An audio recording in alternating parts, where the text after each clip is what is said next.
Hello guys, in today's video I'm gonna show you how to fix Genshin Impact and not launching.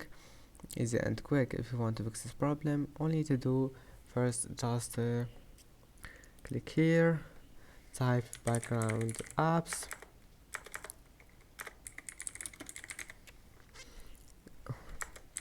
click on it, close. Now you find it like that. Just turn this one off, and now just to go back, click here, close all the applications here, right click on it and exit.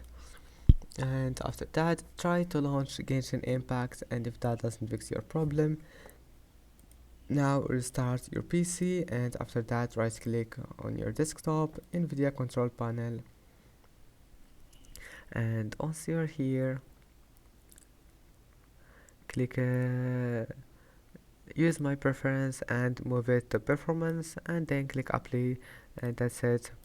I hope that can help you, and that's it for today's video. Don't forget to like and don't forget to subscribe, and thank you for watching this video until the end, and see you in the next video.